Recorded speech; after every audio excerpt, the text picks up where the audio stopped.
So, after more than 2 months, ang huling count natin ng ating pamamasada ay April 9. So, now is June 24. So, more than 2 months na ang nakakalipas. Tingnan natin kung magkano inabot nito. Kasi medyo matagal-tagal din.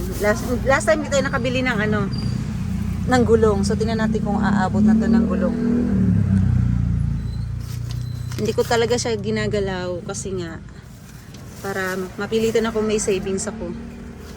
Kaya tingnan mo kung paano ko siya kung paano ko siya isuksok, ganun na ganun pa rin. So everyday doon nadagdagan siya. Tapos pag yung nagbabayad sa akin na every payday yan, naka-envelope. So tingnan natin kung magkano aabutin. Ayan. Kailangan natin magbilang kasi talagang hindi ko na maisiksik.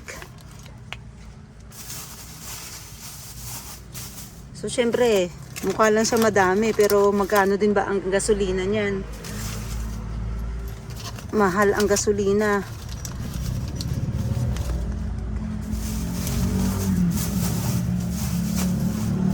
Siguro makakabili na tayo ng gulong nito. Madami-dami na rin to. Yung huli natin binilang, may natira pa doon.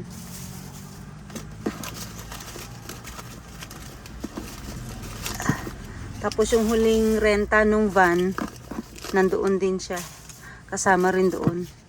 Kaya medyo malaki pa rin yung nandoon. Oh, ito. Ayan, meron pa. Kay Irene. Okay, baka may naiwan pa rito. Meron pa 100. 100. Lalo ba? Okay, good.